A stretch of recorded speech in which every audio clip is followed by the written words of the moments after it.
Hey guys, Rao hair. आज हम देखने वाले हैं ये वीडियो जो है फ्यूचर में आने वाले एजेंटिक एआई फोन्स पर। एंड ये video is made by NBT tech. हम इसके बारे में बात करेंगे कि इसके क्या स्पेसिफिकेशंस होंगी एंड इसके क्या एक्सपेक्टेड प्राइस हो सकते हैं। सो या लेट्स स्टार्ट द वीडियो।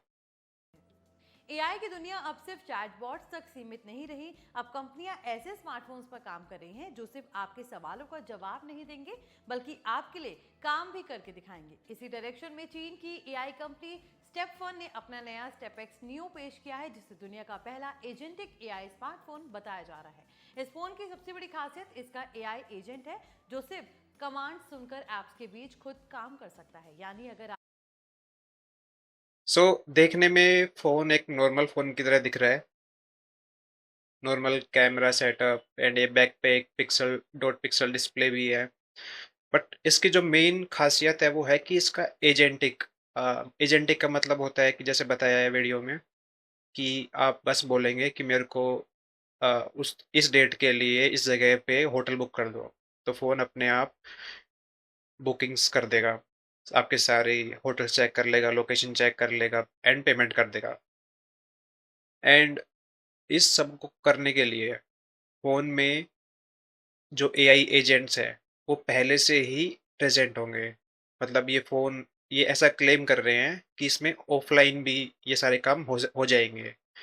इसको बिना क्लाउड पे एलएलएम से कनेक्ट करें। जैसे अभी हम चैट जीपीटी में कोई इमेज जनरेट कराते हैं तो वो क्या करता है कि एक क्लाउड पे एलएलएम से कनेक्ट करता है जो इमेज जनरेट करती है एंड ये फिर फ़ोन डाउनलोड करता है एंड हमको शो करता है। सो इनका कहना है कि ये इसमें ऑफलाइन ये काम होने वाला है। आपको किसी ऐप में जाकर कई स्टेप्स फॉलो करने पड़ते हैं, तो एजेंटिक एआई खुद वो प्रोसेस पूरा करने की कोशिश करेगा। अब सवाल ये है कि एजेंटिक एआई आखिर होता क्या है।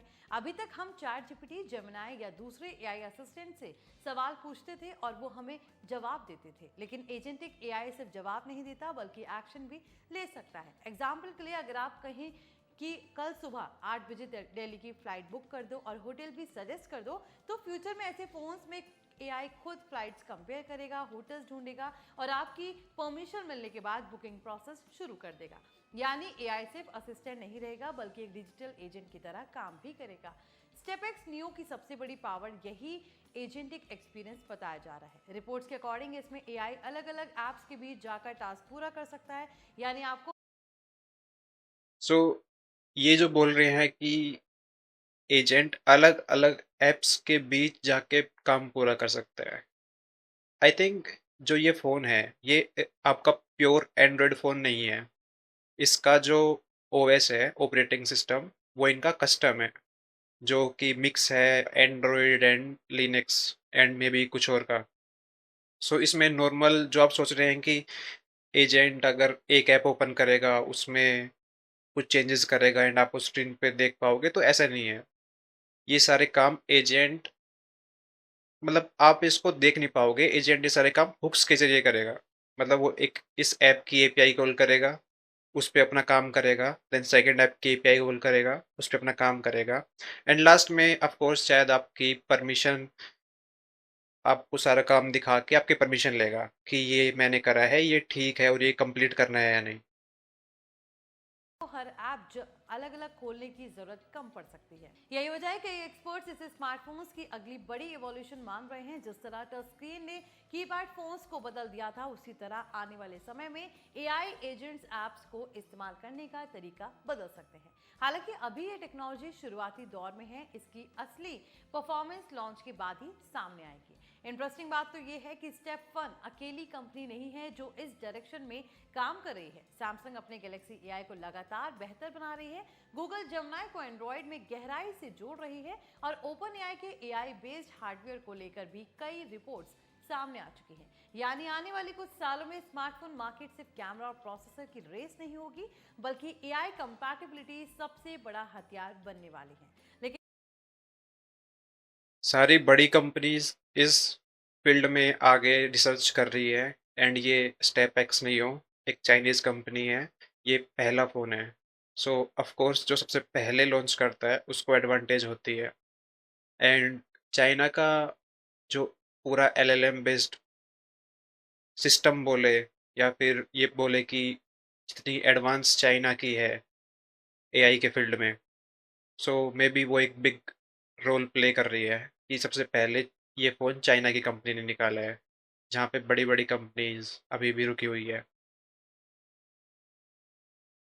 इन एजेंटिक एआई जितना इंटरेस्टिंग है उतने ही बड़े सवाल प्राइवेसी और सिक्योरिटी को लेकर भी है, क्योंकि अगर आपका फोन आपके मैसेजेस पढ़ सकता है, कैलेंडर एक्सेस कर सकता है, बैंकिंग एप्स खोल सकता है और आपके लिए पेमेंट्स भी कर सकता है, तो सिक्योरिटी पहले से कई ज्यादा इंपॉर्टेंट हो जाएगी। इसलिए सबसे बड़ा क्वेश्चन यही है कि ये सारे काम अगर फ़ोन कर रहा है अपने आप, तो सिक्योरिटी की रिस्पॉन्सिबिलिटी किसकी रहेगी?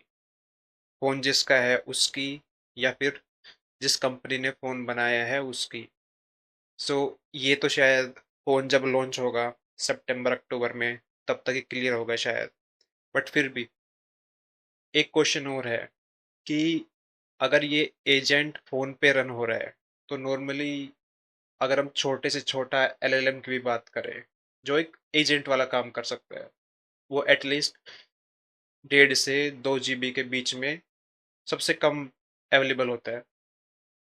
तो अगर एक फ़ोन में 1.5 2 GB का एक एलएलएम है प्रेजेंट, तो अगर हम हार्डवेयर की बात करें, तो उसको कम से कम, आई थिंक ये होने भी वाला है फ्यूचर में, फ़ोन में 12 से 16 GB तक आपको रैम देखने को मिलने वाली है, क्योंकि 2 GB 3 GB 4 GB RAM system memory सिर्फ ये एजेंट यूज़ कर लेगा।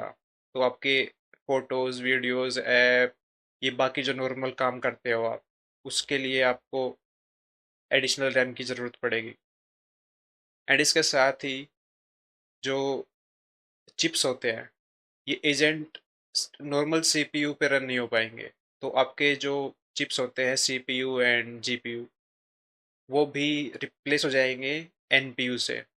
सो एनपीयू एआई वाले काम करने में बेटर परफॉर्म करती है। सो या कंपनियों को ऐसे एआई सिस्टम्स बनाने होंगे जो यूजर्स की परमिशन के बिना ही कोई सेंसिटिव एक्शन ना करे और पर्सनल डेटा को सेफ रखें। यही वजह है कि ज्यादातर कंपनियां ऑन डिवाइस एआई यानी फोन के अंदर ही एआई प्रोसेसिंग बढ़ाने पर भी काम कर रही हैं। अगर स्टेपेक्स न्यूज सफल होता है तो आने वाले समय में स्मार्टफोन इस्तेमाल करने का तरीका पूरी तरह बदल सकता है। आज हम ऐप्स खोलते हैं, बटन्स दबाते हैं और अलग अलग स्क्रीन पर जाते हैं, लेकिन फ्यूचर में हो सकता है कि हमें सिर्फ अपनी जरूरत बतानी पड़े और बाकी सारा काम एआई खुद संभाल ले। यानी स्मार्टफोन एक डिवाइस से ज्यादा एक पर्सनल डिजिटल असिस्टेंट बन सकता है जो सिर्फ इंफॉर्मेशन नहीं देगा बल्कि आपके लिए काम भी करेगा। सो ये फाइनली फ्यूचरिस्टिक फ़ोन तो है। अगर आप बस फ़ोन को बोलोगे और ये सारे काम कर देता है, तो आई गेस काफ़ी वैल्यू भी होगा, एंड काफ़ी चलेगा भी ये फ़ोन।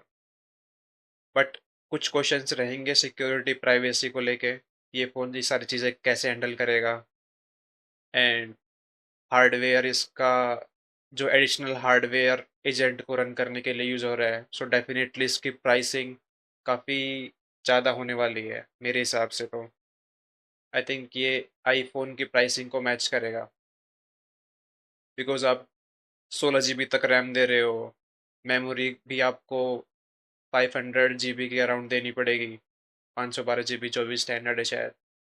एंड उसके अलावा आपको एनपीयूज डालने पड़ेंगे फ़ोन में, सो हार्डवेयर चेंज होगा, एंड आपकी जो रिसर्च है उसका भी इम्पैक्ट होगा, जो कि जो रिसर्च में पैसे खर्च होते हैं वो कंपनियां ऐसे ही अपने रिकवर करती है। सो गैस कर सकते हैं कि इसकी प्राइसिंग 1.5 लाख के आसपास होगी। So thank you for this watching this video, and let me know your comments.